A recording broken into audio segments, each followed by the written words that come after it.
Running for the Bus is sponsored by Velovorte.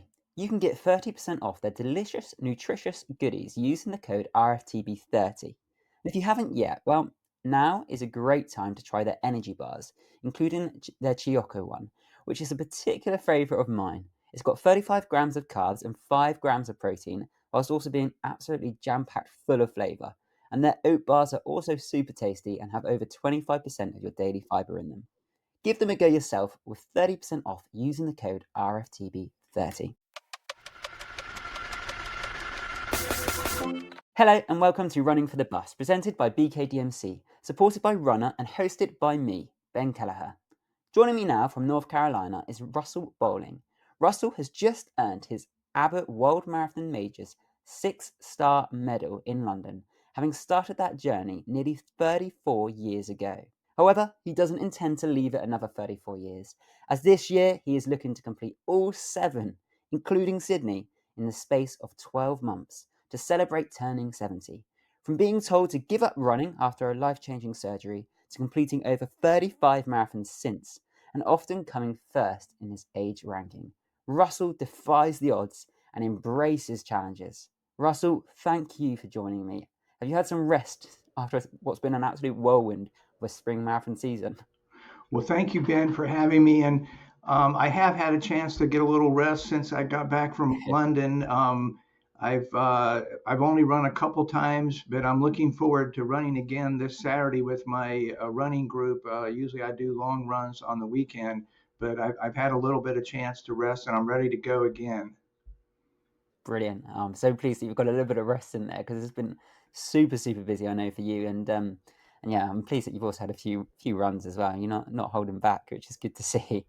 So first of all, I just wanted to get into thinking about childhood for you and whether you were always sort of into sports as a child.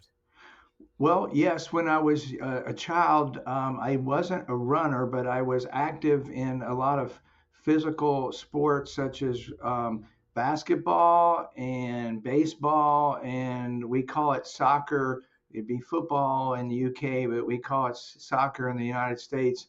And I started playing soccer in my high school when I was 11th and 12th grade. It was a new sport at that time in the 70s. Our high school didn't really recognize it, but we had some students that had moved from up like in New York State, had moved down to North Carolina, and they wanted to start a soccer team, and which is football. But it was not a recognized team. It was like a club team, and we had to buy our own uniforms. But I was I had some skills because I was a good runner. I could run up and down the field, but I didn't have a lot of good footwork, but I had a lot of stamina. And so Yeah, that's what I did when I was younger. Soccer or football in the UK, basketball and baseball. brilliant, brilliant. I can see you're definitely a good midfielder then. That's a place you need to be in football if you're going up and down the pitch all the time. That's where I used to play. If I played, that was the only place I say. Not a lot of skill for me when it came to football, but could definitely keep going up and down and getting in there with some tackles. So your running journey truly started in 1979 when you attended the Forest University Law School. What did that sort of look like at the beginning for you? Well, Ben, at that time, I was busy attending law school. It was very stressful. We would study a lot, go to class, and I had a good friend who had run track when he was in college, when he was an undergraduate student. And this friend was experienced in running, and he encouraged me to run with him. We would go run on 6 mile runs after class. Yeah. After we got out of class in the afternoon, we would go for a run through the gardens. It was called Renolda Gardens in Winston-Salem, North Carolina. And that was a great way to relieve stress and to get exercise. We could go out for an hour run and then go back and resume studies for law school.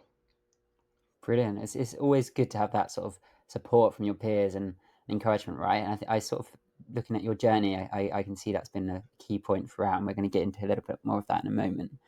And so your six-star journey really began in 1991 at the Chicago Marathon, which at the time was not quite the sort of behemoth that it is today, with about 8,000 finishers, if I'm correct at the time. That's How correct. did you That's how correct. did you sort of end up doing that race yourself? Well, that's an interesting story because at that time, I was not a marathon runner. I was about 37 years of age, 37 years old. I ran 5 kilometer races, 10 kilometer races. I had probably run some half marathons. And I was going to be in Chicago attending a conference for attorneys that practice Social Security disability law. And I happened to notice that the Chicago Marathon was the same weekend. So I signed up to run the Chicago Marathon because I was going to be there the same weekend. At that More of time, a convenience, really. It worked at out. that time, the Chicago Marathon just had 8,000 runners, and it was kind of interesting because the conference was in the same hotel as the expo for the Chicago Marathon. At that time, it was called the LaSalle Bank Chicago Marathon because it was sponsored by LaSalle Bank. And I had never run more than 15 miles in training for that, but I figured, well, I was young and I could run the marathon, and I was so proud after that because I thought I'm going to do one marathon, and I completed it, and it was quite I had a real sense of satisfaction having completed that. That's amazing, and I love that. The sort of sheer belief and determination was what sort of got you through, really. Like it came along, and you thought, yeah, I'm going to go for it. And I was going to touch on your preparation, but you've already sort of mentioned it there in terms of the sort of getting up to 15 miles and then seeing how it went. So yeah, and obviously that sort of inspired you along the way. And as I mentioned, and you sort of touched on as well, that in Chicago there were only about 8,000 finishers at that time. And it's clear now to see that running has grown in popularity a lot since then, with over 52,000 people finishing last year. Why do you think it's become such a popular sport for the masses in that time? Wow, that's a good question, Ben. That's a good question. I think it's really grown in popularity because anyone can do it, can participate. It doesn't. You don't have to be the fastest, and it's just easy to get out and exercise. Many marathons are obviously more difficult than just running a 5K.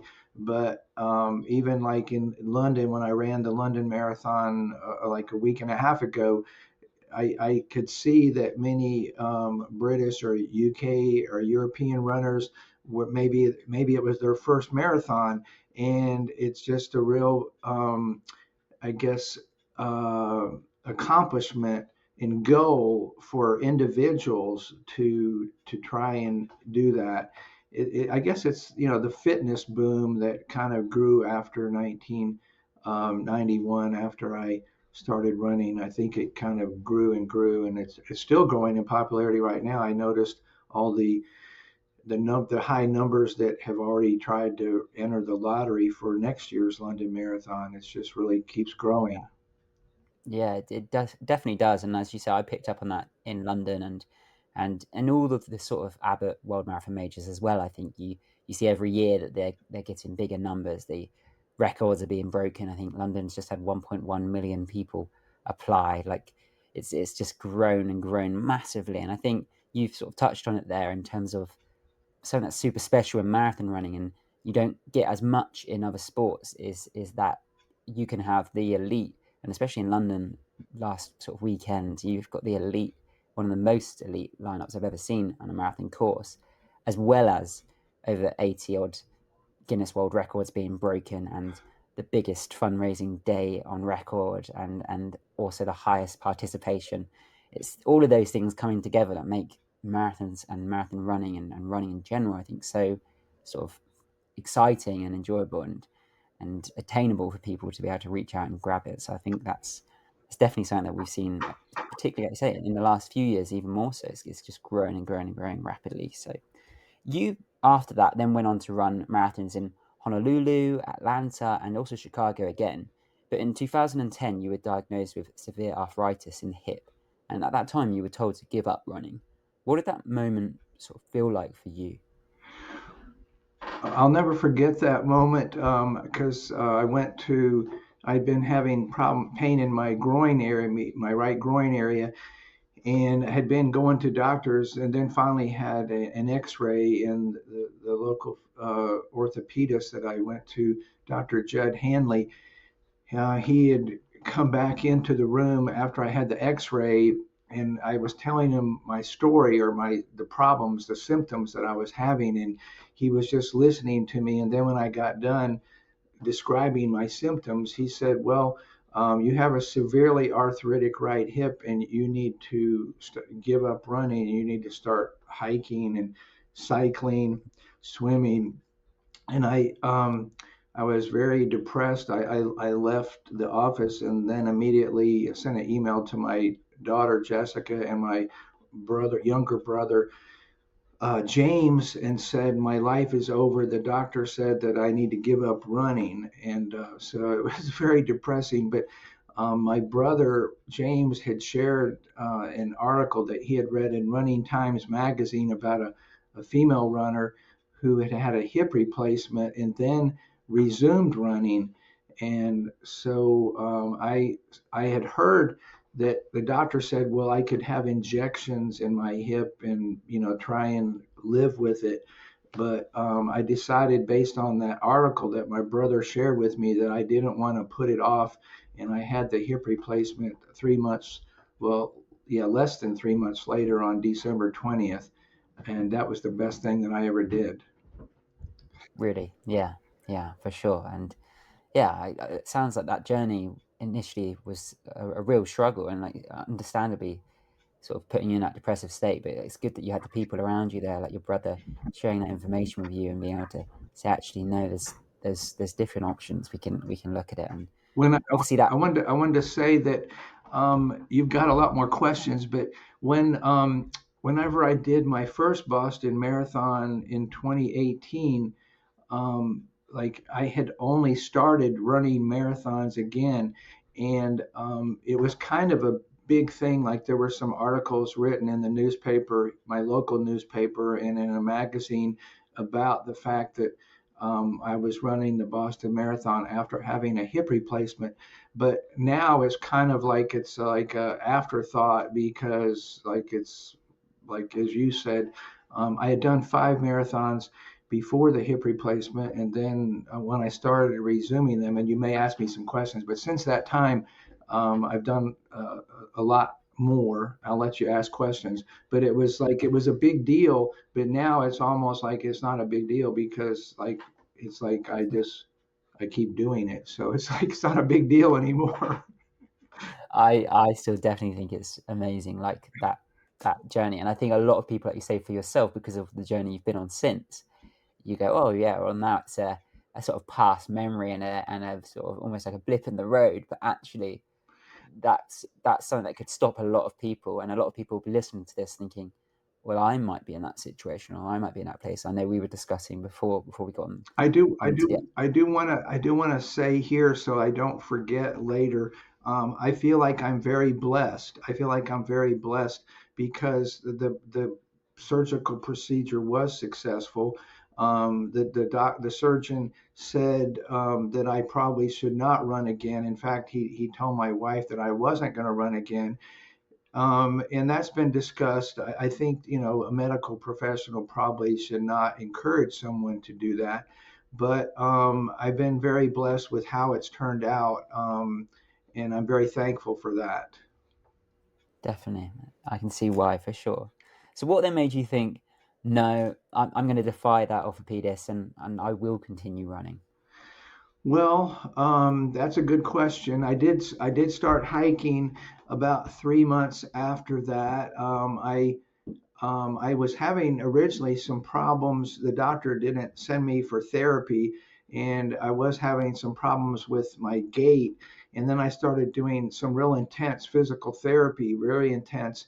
And I got stronger and stronger. And then about 6 months after the hip replacement surgery, I had signed up for kind of a family 5K, and then I did fine with that, and then I started running more and did my first half marathon, which was a year after the surgery, and then I never really looked back after that. Although I didn't originally have an intention to run a marathon. I just was gonna run and enjoy running. Yeah, yeah, and just enjoy being able to, right? Yes, I think you sort of touched on there that within a year you were running your first half marathon at Disney World in Florida. yes. But I know at that time you didn't really believe you'd ever be able to do a marathon again until you were somewhat inspired by a local running group. Is that right? That's correct, Ben. In 2016, in the small town that I live in, there was a group that on Facebook encouraged any runners to get together on a Wednesday after work and to go for a run together and to then maybe have a beer after the run to socialize. And Yeah, that's another reason why I enjoy running is because I enjoy doing it with the community of runners. yeah, Not so much just by myself. I enjoy the community of runners. And so I did join that group that day in March of 2016. But then it was a year later, in January of 2017, one of our running group leaders, Stephanie Morgan, had posted on Facebook that the marathon in Raleigh, North Carolina, which was a rock and roll series, the Rock and Roll Raleigh Marathon was having a flash sale that on that day you could register for like $69, some lower price because of a discount. And she said, let's do this. And so I thought, okay, I'll do that. And there was me and 9 other runners signed up that day, and we ran the Raleigh Rock and Roll Marathon on April 2nd, 2017. brilliant, brilliant, and that got you hooked in, and look at you now. So soon after that, you decided that you were going to try and qualify for Boston and Well, take the second. yes, I finished third in my age group at the Raleigh Rock and Roll Marathon, and Wow, I had that's been incredible. hearing other people talk about the Boston Marathon. I had always heard about the Boston Marathon, but I never really explored trying to be able to get in the Boston Marathon. So I started like from other people. I started researching it to try and figure out what a qualifying time was. And then I started looking at races. And so then later in August of 2017, I ran the Tunnel Marathon in North Bend, Washington, which is known for as U.S. runners. It's a downhill course, about a 2,000-foot descent, kind of gradual, but and it's on a trail course. And so my wife and I made a trip to Washington. I had heard from other people, that friends that I know in the state of Washington, that it's a very beautiful area. So I thought, well, that's where I should go. So I went in August of 2017 and ran the Tunnel Marathon and qualified for the 2018 Boston Marathon. Yes, absolutely, and that obviously was your second step on your 6 star journey, and knowing that you'd been on that journey, sort of from your first marathon there, and then the 27 years since the first star that you got in Chicago. How did it feel? Like, what was that experience like for you? Finally getting into Boston and taking on that Oh, race. that was an amazing experience. The weather that year, for people that are familiar with the 2018 Boston Marathon, was very uh, bad. It was like 39 degrees. It was a 30-mile headwind in our face the whole time, and the rains was just pouring the whole time. It was like somebody to open up the sky. But in terms of running it, yeah, so you would have to know the weather conditions that day, and you probably have run tough races in the UK.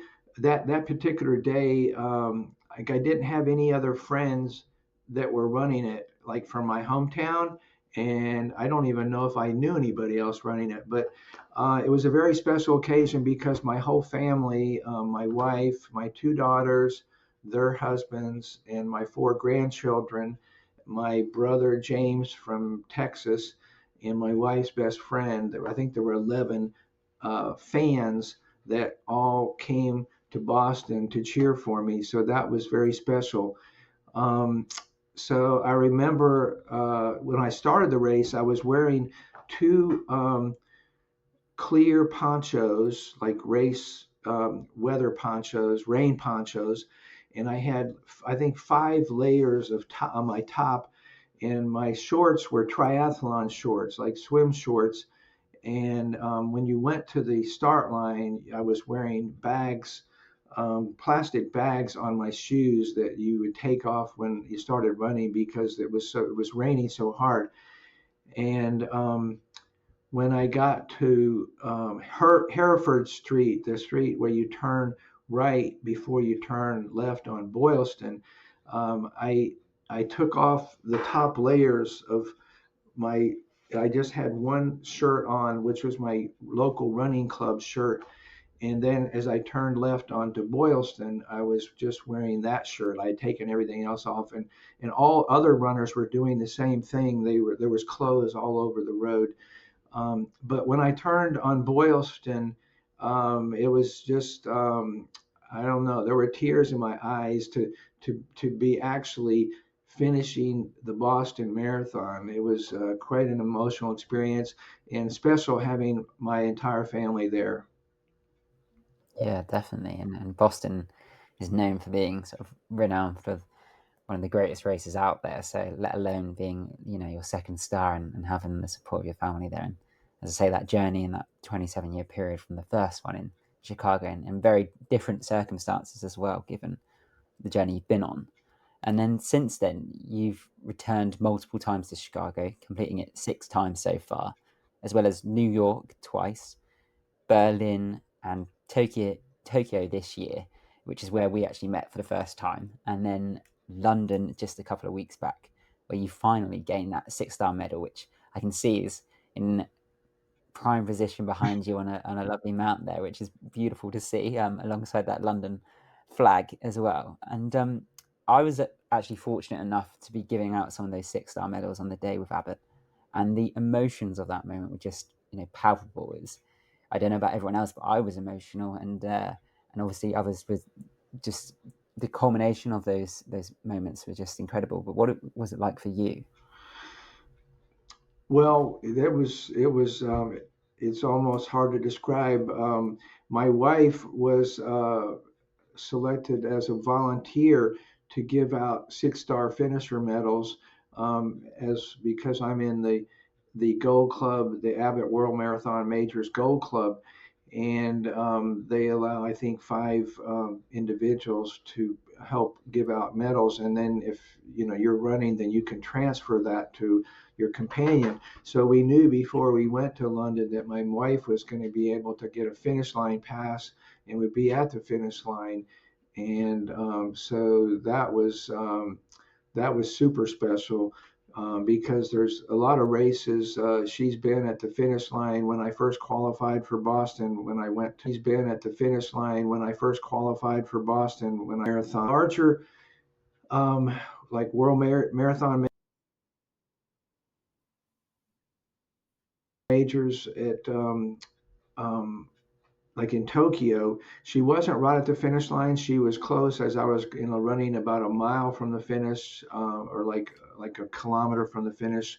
I passed her, but to actually have her after the finish line, giving out the Abbott 6 star finisher medal was amazing. And she had asked, I guess, some of the other volunteers to like take our picture when she was giving me the medal. So that's really neat because I do have some pictures and a video of her actually giving me the medal. Amazing, amazing! What a moment, and to have your wife give it to you as well is just so special. And yeah, it must have been truly, truly amazing moment for that to happen. And as you said, I think you were talking about in Tokyo as well. I think you told me a story, if I'm correct in saying, where you ran past your wife near the end. Is that correct? And she wasn't too happy because you didn't stop and Yes, I and say, forgot that I told you that. In Tokyo, it was warm, and they ran out of water on the course. Many people that have heard about the Tokyo Marathon this year, they ran out of water. Maybe it was the last 6 miles. My wife thinks I didn't hydrate properly, but after about halfway through the race, I was bonking and I was stopping medical personnel on bicycles and asking if they had salt because I knew that I needed salt, and so they helped me with salt tablets. And then I would come to the water stations, and they were out of water, and I felt like I was in the desert, like pleading for water. And so I had been walking more than I had planned. And I thought my wife, I would see her on the course. The group that she was with, they said they would be at the 9 mile mark. And the race has kilometers. And so when I'm running, I'm trying to think, did they mean 9 miles or 9 kilometers? And so Mhm. we never saw each other. And so then as I'm running, like when I get to the end of a race, even if I walked some, then it's kind of like horse to the barn. Like I've got to get done. I'm not stopping for anything. And so as I don't remember the exact location on the race, but it was very close to the finish, like a 1 kilometer, maybe 2 kilometers from the finish.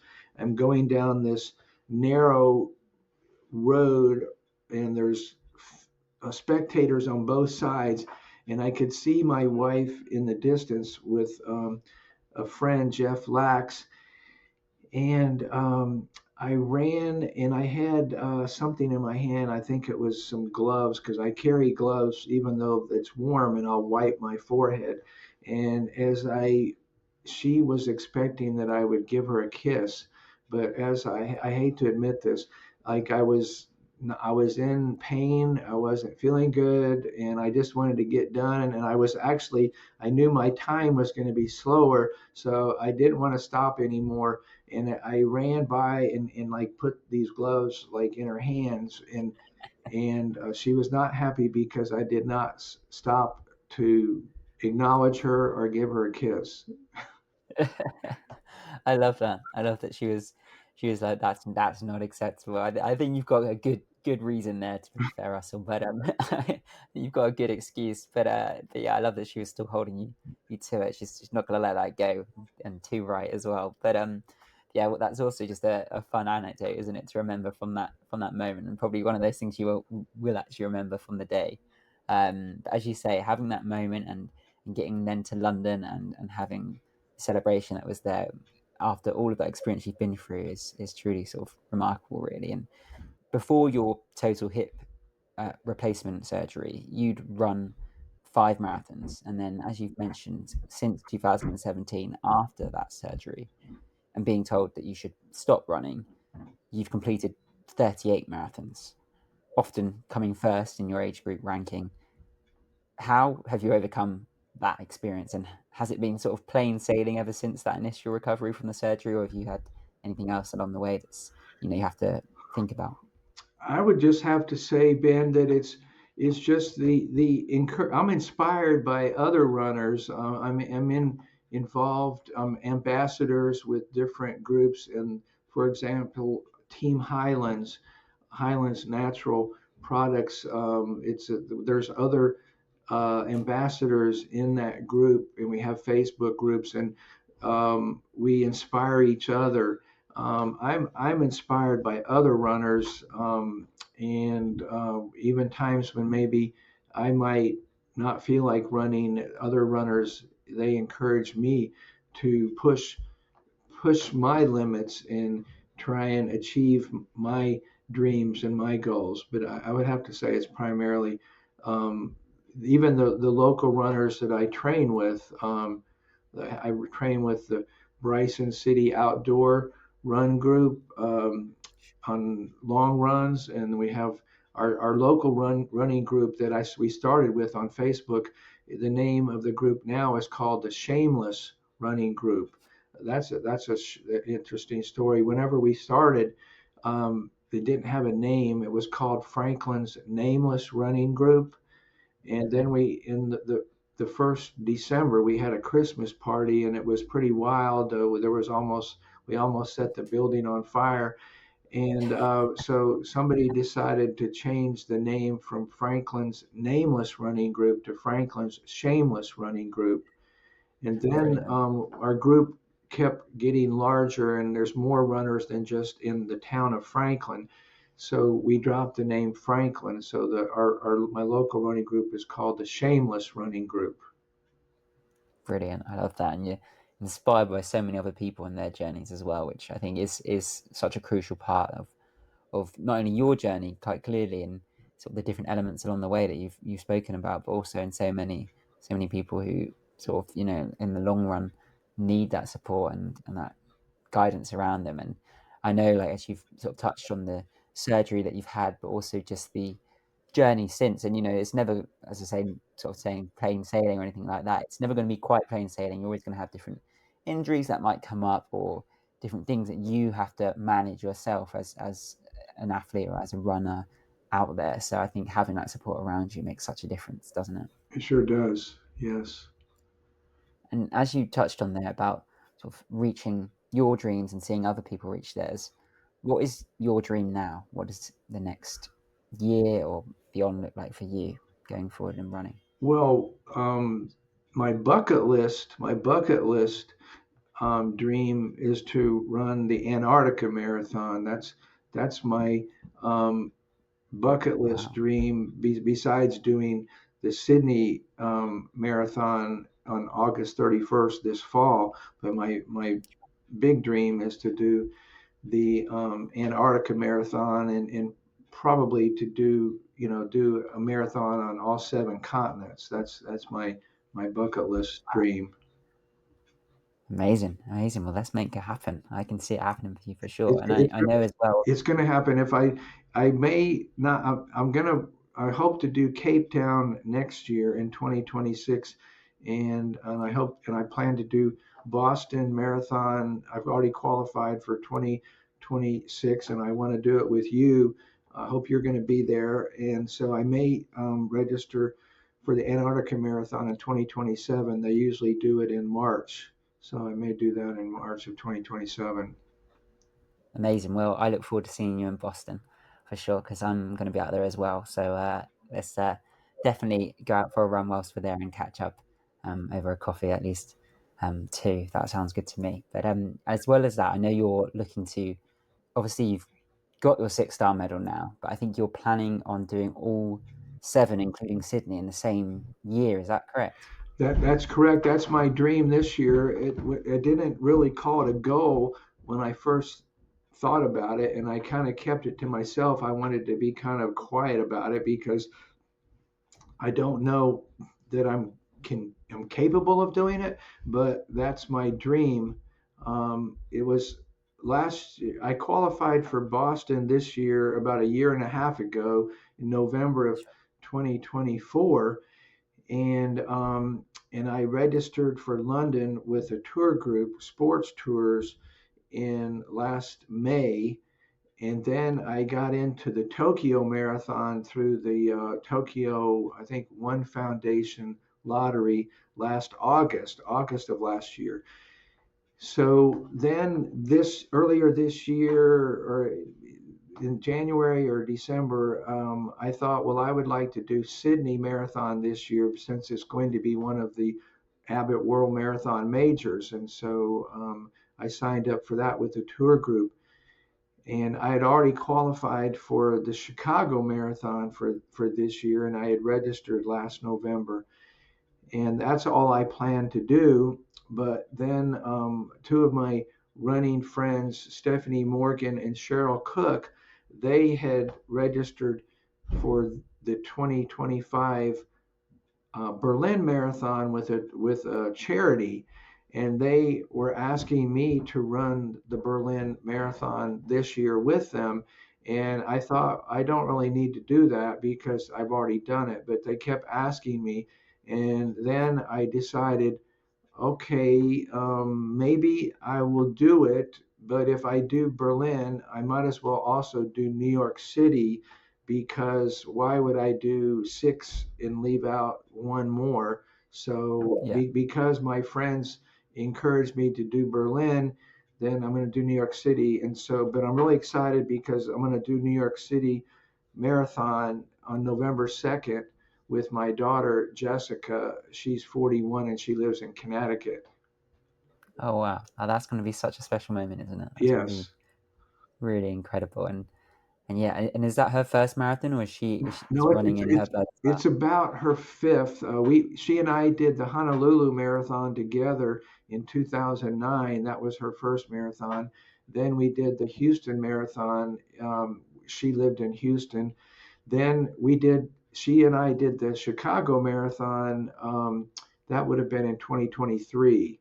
And so, Oh wow, but so this will probably be her fourth, I believe. It could be her fifth. It's fourth or fifth, but it'll amazing. be the fourth that we've run together.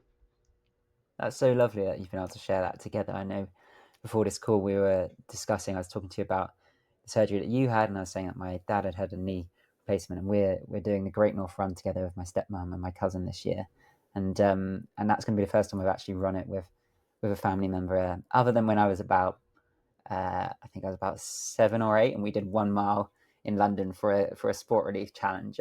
So that's slightly different. So this would be a little bit more. I'll be the one hopefully guiding them around this time. So I think that experience in that moment is going to be super special, and that you've been able to enjoy that with your daughter on multiple occasions, and obviously coming up this year in New York is going to be super special. And New York is incredible in itself, and all of those races that you just mentioned, in fact, are incredible races. They're every single one of them that I've been involved in is such a incredible day and an amazing moment. So, and obviously Sydney coming into the fold now is going to be, from what I hear, is a proper party. So I'm sure you're going to have a really good time there. And obviously Boston, I'm very excited to do that one next year and seeing you there. So it's going to be, yeah, super exciting. And yeah, what a journey that's going to be for you to be able to do that in the same year and join a very elite rank of people, and maybe one of the first people like yourself who've done it. So good luck with it all, and I can't wait to Thank you. see you in Boston as Thank well you. to celebrate, I'm, and then in London. I'm getting ready to start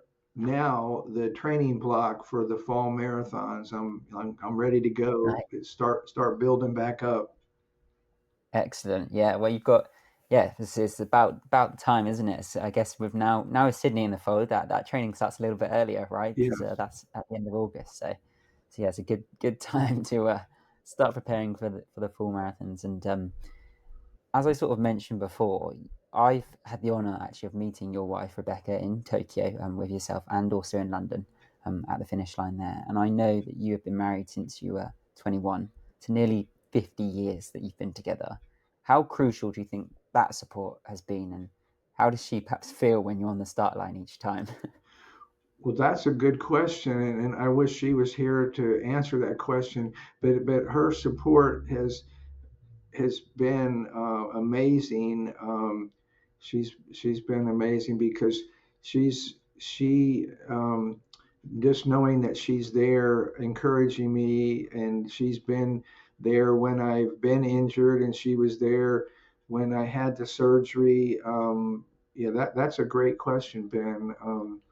That's that's I don't know that I could have done it without her. That's She's been so valuable in encouraging me to do my training and to be there with all the races. But yeah, Yeah, that's a great question. yeah, yeah. I think that support makes such a difference, doesn't it? And Yes, you're the one out there doing it, but you need the right people in your corner to support you on yeah. the day and in the It's like we're a team. We're a team, and but I appreciate you asking that question. yeah, absolutely. And even if she does get a little bit annoyed when you forget to give her a for sure, but absolutely, what a support she must have been during that period, and that's incredibly special to have. over that time. So that brings me to my final question, Russell, and we ask this to everyone who comes on. And for you, I want you to think about what would you say to somebody who looks at you and the journey that you've been on and says, I could never do that. I can't even run for the bus. Well, the answer is that yes, you can. Yes, you can. Um, you just have to believe. You have to believe that you can, and you just start. You just start and take it slow, and but you can, and it's all in your mind, and it's all in your attitude, and but yes, I encourage, and my wife, she's actually run one marathon, but before she was injured in a motor vehicle accident, and it was she and I ran the Honolulu Marathon together in 2017 in December before I ran my first Boston Marathon, and she was so amazing in terms of encouraging other runners. She's more of a fast walker, and there were other a runner, for example, that had an injury to the heel. She had some KT tape and helped give the other runner KT tape for their injury on the heel. But back to your question, the answer is yes, you can, and it's all in your head, and you just have to believe and take the first step. Absolutely. And having that support, whether it be from your wife or somebody else out there in the course or the people that see you and want to lift you up along the way, is going to make such a difference, isn't it? So, honestly, Russell, it's been a total pleasure speaking to you today. And I'm, blown away by your story, and it's been a real honor to meet you. And I can't wait to see how you get on this year in the race that you're doing, and obviously see you in Boston and beyond as well. So it's great to see you. And Well, thank thank you you, so much. Ben. It's been a pleasure, and I'm so proud to have met you and the other runners in the Abbott World Major Marathon Go Club, and so happy to have met you. And I look forward to see you in Boston next year. So do I. So do I. I look forward to seeing you there. Thanks so much, Russell. Okay, take care. Thank you for listening to this episode of Running for the Bus, presented by BKDMC. Thank you to our guest today, Russell Bowling, our deliriously mad challenger, Fiona Forward, Runner, the podcast room, and Veloforte for their support. You can get 2 weeks free runner coaching using the code BKDMC. Plus, you'll get 30% off at Veloforte with the code RFTB30. Head to the Ben Kelleher DMC Insta now to find the Tread playlist, the Rookie Runners training plan, information on how to become a deliriously mad challenger, and lots more. If you've enjoyed the show, well, what are you waiting for? Hit follow and you'll be notified every time a new episode drops. We'd also love to hear from you, so do drop us a message or leave a review. See you next time on Running for the Bus, where you can listen and watch on the run, on the bus, or whilst you're running for it.